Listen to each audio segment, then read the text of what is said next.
A government scam has taken a lot away from a family in Oswego. And the early round of the Bundle of Bucks charity winners have been picked. Good evening, Oswego. This is WTOP 10 News at 10. I'm Scott Cecina. And I'm Chelsea Frisbee. Let's take a quick check of your weather with Storm Team 10 meteorologist Jean Bernhoft. Thanks, guys. Let's take a look at our current conditions.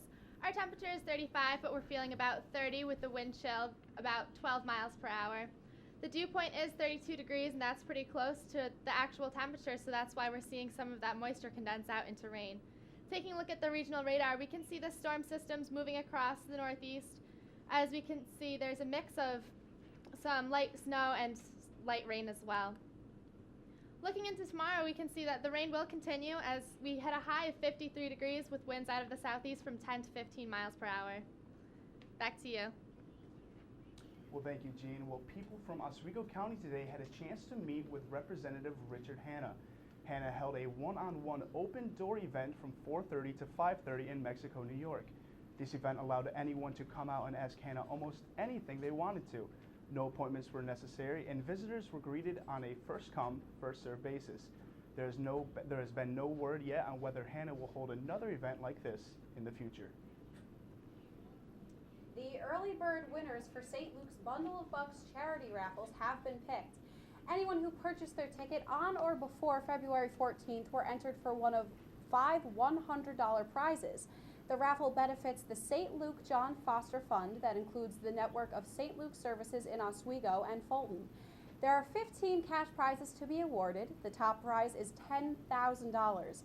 For more information, you can visit the St. Luke Family of Caring website. Well, what would you do if all the money you had saved up was suddenly taken away? Well, this question became reality for an Oswego mother and son after they were cheated out of $10,000 because of a government grant scam. Doug Nash and his 80-year-old mother say they lost their life savings over the promise of a free government grant. Nash told police that the scammers said that they were with the U.S. Government Grant Commission and were very convincing. Oswego County Sheriff Rule Todd says that Nash and his mother are not alone in this. The police have been receiving several complaints every day with the same problem. If you believe you have been a victim of a similar scam, it is advised to contact your local police immediately. The Altmar Parish Williamstown Central School District is going wild. Animal fever has taken over the school. As part of the animal domain of the New York State Common Core curriculum, the pre-K students learned about different animals, including their biology and how they differ from humans. Former APW graduate Dr. Arian Hamblin, who owns Black Creek Animal Clinic in Fulton, helped the lesson by talking about her job and how she keeps her patients healthy. The doctor even brought x-rays and teeth from a dog for show and tell. Well, it's a product in several types of food, and Americans are eating too much of it. Our very own Kevin Carr has more on the bitter news surrounding something that is usually quite sweet. Joseph Hutchins has developed a routine with what he eats. I can say I probably drink at least 1 cup of soda a day, and then I usually have a couple candy bars every now and then throughout the day. But what Joseph might not know is how bad this routine could be on his health. Published online in JAMA Internal Medicine, a new study shows that too much added sugar not only contributes to obesity, but increased risk for heart disease as well. Added sugars include high fructose corn syrup, molasses, and other caloric sweeteners used in food products. And according to the findings, most American adults have been eating these in excess amounts. On average, adults in the USA consumed about 15% of their calories from added sugars. The recommended amount is less than 10%. I'm not surprised at that because it would seem like the right amount for a healthy body, but for me personally, I eat so much over that. So why do so many Americans like Joseph eat too much added sugars on a regular basis? Registered dietitian Sarah Formosa says part of the problem may simply be ignorance. I don't think people necessarily realize how much sugar they're getting by drinking that soda or whatever it is. Formosa says much of that ignorance can be corrected in one simple step: reading the nutrition label. Those ingredients and those nutrition facts are full telling of what you're eating. Really important, I think, to look at before you consume something. Read what you're putting in your body. So will people like Joseph make a better effort to reduce their sugar intake? So I've been trying to limit how I've been eating and been cutting it down. change my eating habits. Perhaps not everyone will do the same as Joseph, but even cutting back just a little on the sweets may go a long way to keeping your heart healthy. Kevin Carr, WTOP 10 News. The flood watch and wind advisories continue for Oswego, Jefferson, Lewis, Ontario, Wayne, and northern Cayuga counties through Saturday at 2 a.m. The combination of mild temperatures and rain moving through the area means melting snow and the possibility of flooding. Experts say the best way to stay safe is to stay informed. Routinely check the Doppler radar, check for any more watches or warnings, and stick with Storm Team 10 meteorologists for the latest.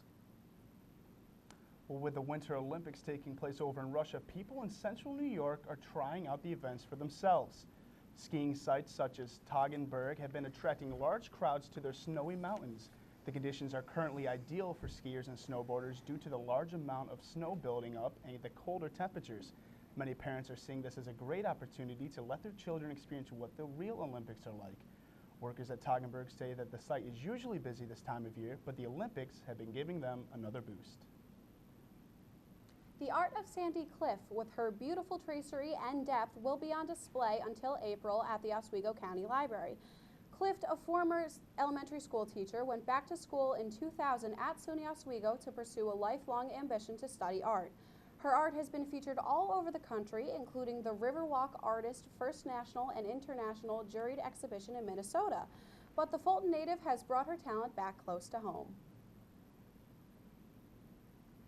Well, you don't have to find the end of the rainbow to find the pot of gold. You just have to find your local bank. The Oswego County Federal Credit Union is offering a member referral program for 5 new referred members and 5 referred members to share a 5-minute event in the Pot of Gold. The event will take place on St. Patrick's Day, and members will have a chance to claim up to $2,500. No purchase is necessary, but you must be a member to participate. Well, coming up after the break, Gene Bernhoft will have a look at your weather. And later, are police taking interrogations too far? Find out coming up after the break. You're watching WTOP 10 News.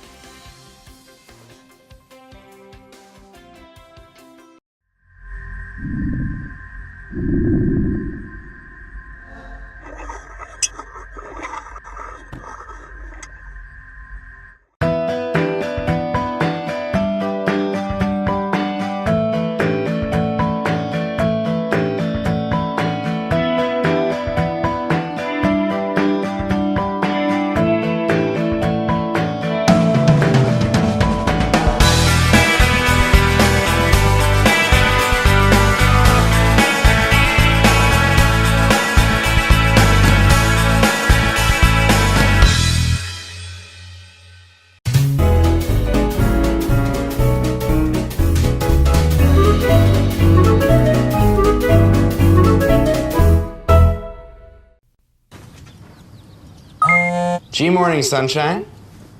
Wakey, wakey. Text me back. You can figure out Jody's gonna Hey, did you tell your parents about us? Let's skip first period together. Did you get all my texts? Is practice over yet? Where are you at? Are you with your friends? That's L-A-A-A-M-M-E-E-E. Capital X, lowercase o, capital X, lowercase o. I love you. JK. I hate you. JK. Are you ignoring me? We're in a huge fight right now. Is this something I did? I can see your lights on. I'm coming over. This isn't a joke. What'd you dream about? Me? I'm lonely. Holla back. Holla back. Let's try something new. Nude pics. Send me some. Text me.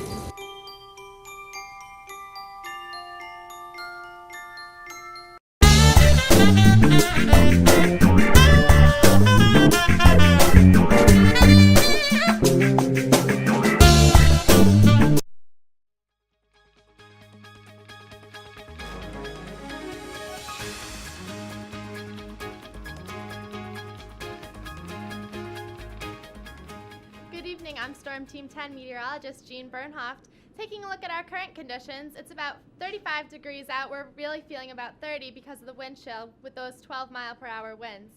We are seeing some rain showers tonight. Taking a look at the state temperatures, we can see that Around the state, it's about high to mid 30s. Downstate, we see more of the 40-degree range, and our state low is 22 up in Plattsburgh. Taking a look at the regional radar, we can see that this storm system is moving across the northeast, bringing with it this blue here is light snow and the green is rain, so we're going to see a mix of winter precipitation.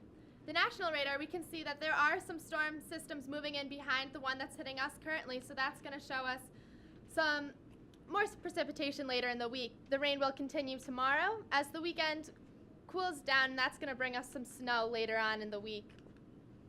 Tonight, we are going to see some rain with a low at 35 degrees. Winds out of the southeast 10 to 15 miles per hour. Tomorrow, the rain continues as we reach a high of 53 degrees. This is going to cause that snow to melt, and there's going to be some chances of flooding as this rain continues.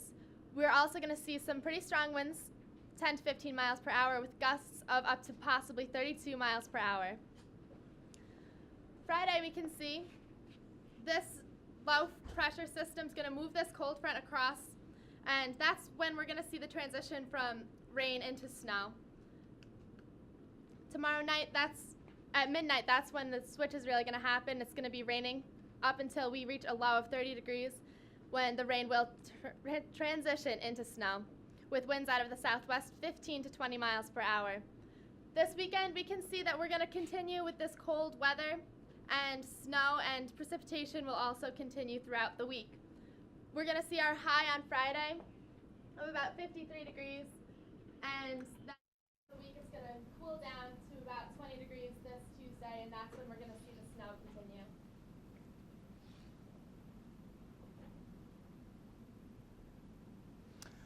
Well, rain. I thought this was winter. I know.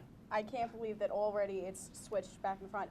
I thought I would be happy to see rain, but after stepping outside of my house today and almost slipping on all the ice, you're absolutely right, it's I the know, ice. it's pretty nasty. Yeah, I can't take this anymore, honestly. I'm almost missing snow. Almost missing. Almost. Well, you're gonna Almost. get it later on in the week.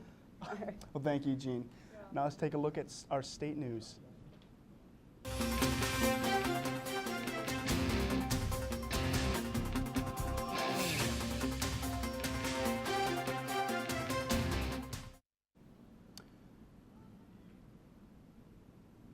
Well, people know that the police can be rough during interrogations, but how far is too far?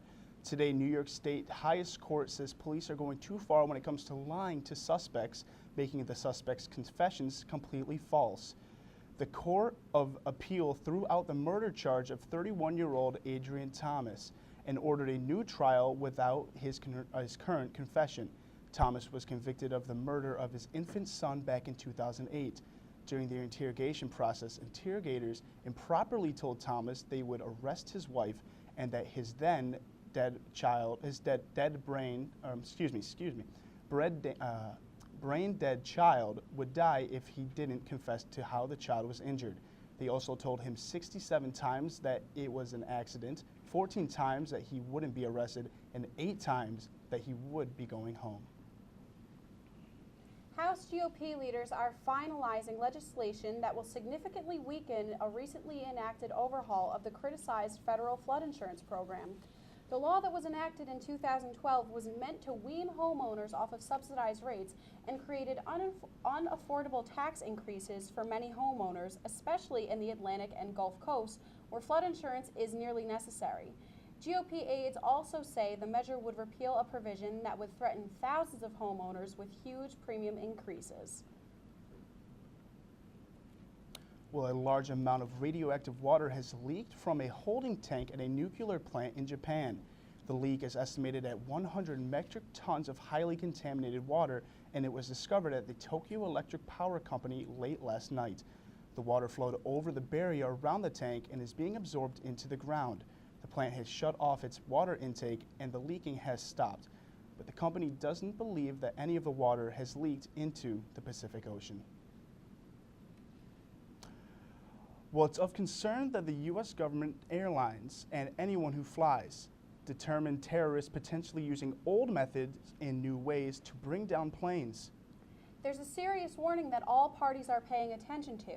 Shannon Travis has more. Airlines beware, flyers be aware. Pulling off your shoes before getting on a plane may be a hassle, but a new warning underscores how those shoes could be used to bring down a plane. It's the terrorist weapon of choice. It provides explosive devices. Right now, the U.S. Department of Homeland Security is warning airlines to be especially on the lookout for terrorists trying to hide bombs in their shoes. It's an old warning being given new urgency based on fresh intelligence, sources say. That intelligence suggesting terrorists are working on new shoe bomb designs. Officials stress this is not because of specific threats or known plots, and a separate intelligence official said it's not credible enough to require a specific response. At this point, the warnings only involve flights from overseas into the U.S. You're going to see increased security probably for the near term at least. But they may face additional searches, scrutiny, or delays, a law enforcement official says. Then there are things you won't see. You don't look for the bomb, you look for the bomber, which means behavioral assessment training for officers, the ability to really spot what people are trying to do, getting onto a plane. These are the types of techniques that have really evolved since 9/11. Attempted shoe bombings have been seen before. Notably, shortly after 9/11, Richard Reed, a British citizen, tried to set off explosives in his shoes. He was restrained by passengers and later sentenced to life in prison. In Washington, I'm Shannon Travis. Well, coming up, we'll take a look at women's ice hockey, college basketball, and an update on the Olympics. Alicia Daddario will have your full sports update after the break.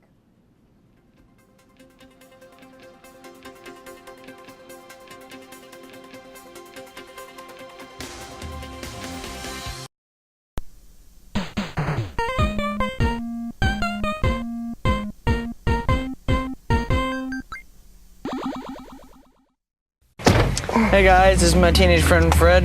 Rad! Hey pal, you want to pay attention to the road? Relax, man, I got it.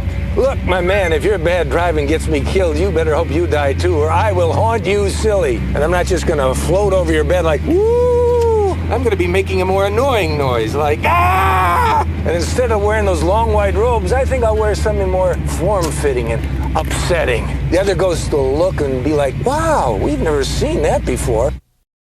Hi, I'm CNN's Rob Marciano, and you're watching WTOP 10, your television station.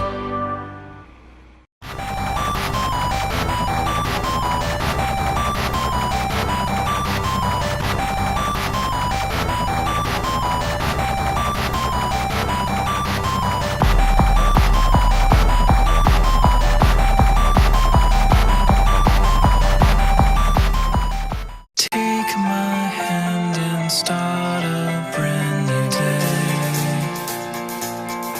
And together as one we'll start to see some change. Underneath everything we are, underneath everything we do, we are all people.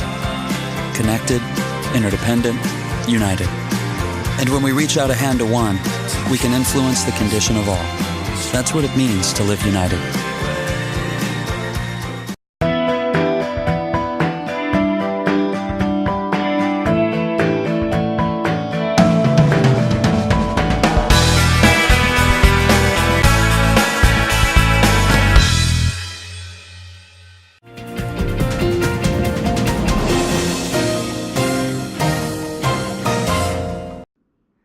Good evening, Oswego. I'm Amanda McKnight here with your video game update. The PlayStation 4 seems to be the more popular of the consoles that Microsoft and Sony have released just a few months ago. But what's your opinion? Here's a look from the gamer side. PlayStation. Since the launch of the PS4 and the Xbox One in November, the two systems closed out the calendar year selling 4.2 million and 3 million consoles respectively. Although official statistics aren't available yet, the PS4 has continuously outsold the Xbox One in 2014 as well. I had the chance to interview two owners of both consoles, getting their input on the new generation of gaming systems. But the exclusives for Xbox One made me want to get it. Titanfall is going to be on there, and Destiny, Dead Rising 3, those caught my eye. The Xbox One is sort of like all your entertainment in one. I've had the 360 for like 5 years now, and it transfers over like everything you've done and keep your profile and stuff. So I think it's better to just start with what you have and keep your systems and start fresh on your system. Yeah, I think it is worth it for its perks. You can hook it up to cable, and it already has Netflix. It has Hulu Plus, so you basically have like a smart TV. I had the Xbox 360 for a few years, and I absolutely loved it. I went with the PS4. I chose it over the Xbox One. Kind of wanted to try something new. I never had a PlayStation before, so figured I'd give something else a shot, and from the specs I could see that all the graphics were better, gameplay was a little bit smoother, so much as controls and everything, it stayed pretty much the same. Everything was a nice, easy change. They didn't really make all the configurations completely different. This is a lot better for the kind of games that I play.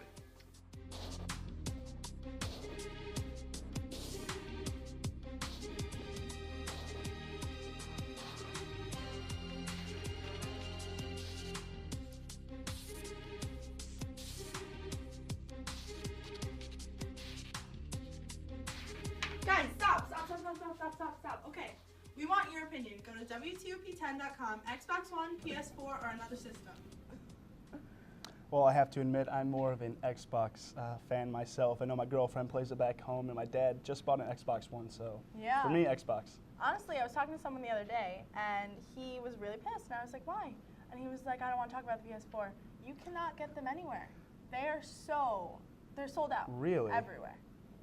I think I'm definitely more of a sword fighting person towards the end of that. That would be my preferred favorite video game, even though it's not. That was Well, it really seems cool. pretty dangerous, but So people can head to WTOP10. Yeah, .com, and they can vote for Xbox One, PS4, or any other system that they enjoy. All right. well, thank you so much. Well, Oswego ice hockey, college basketball, and the Olympics. Alicia Daddario has all of this in your sports update.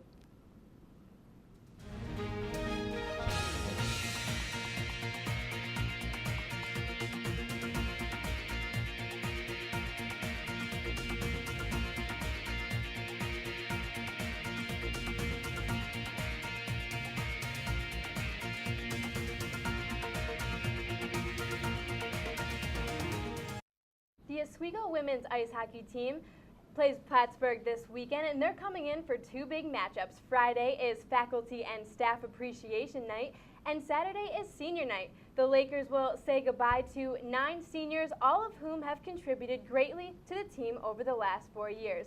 The Lakers are 16-6-1 coming into this weekend and look to send off the seniors on a positive note.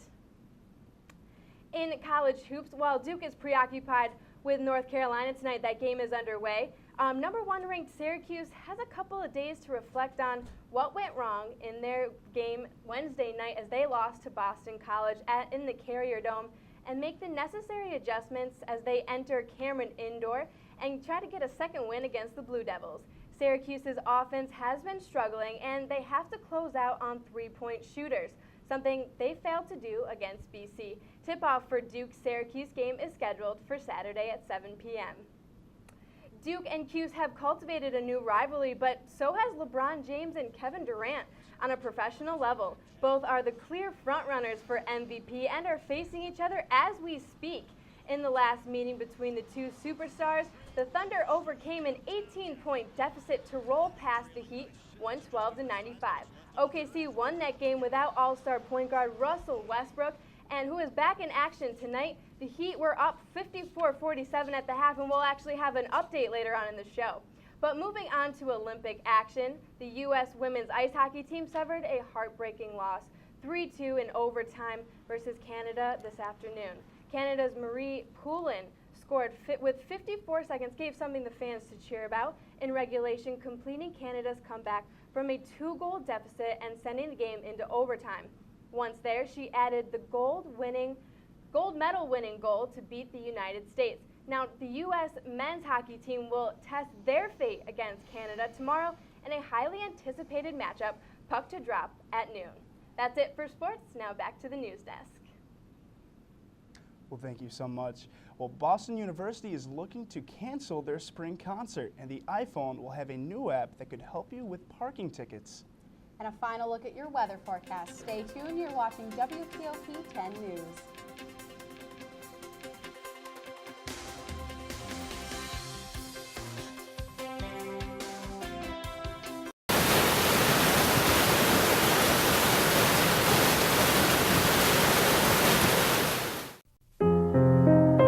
Everyone has friends. There's online friends,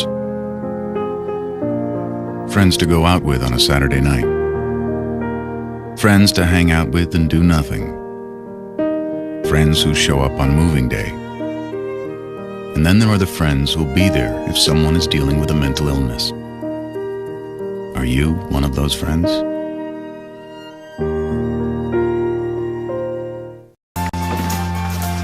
Teaching a kid football is one thing. Keeping a kid in school, that's the name of my game. My name is LaDainian Thomason. I don't just wear the shirt, I live it.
Welcome back. Well, it may come as a surprise that not all college students would like Robin Thicke to come and perform at their schools.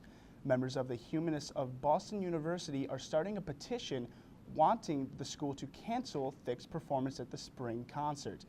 As of Wednesday, the petition has over 1,500 signatures from Boston University students. Facebook pages and other social media sites are also protesting the event and are gaining interest every day. BU spokesman Colin Riley says that the event of it being canceled is highly unlikely, but he does respect the students' views. A new app will help fight one of the most annoying parts of being a driver, parking tickets. The app called Fixed is launching next week, but will only be available in San Francisco to start. Fixed will contest the tickets for users, including suggesting reasons why it should be invalid, gathering supporting evidence, and submitting the proper paperwork. If the app works, the driver has to pay Fixed 25% of what the citation would have cost. And if the app doesn't work, it's free. The app's creators hope to expand to the other states in the next 18 months.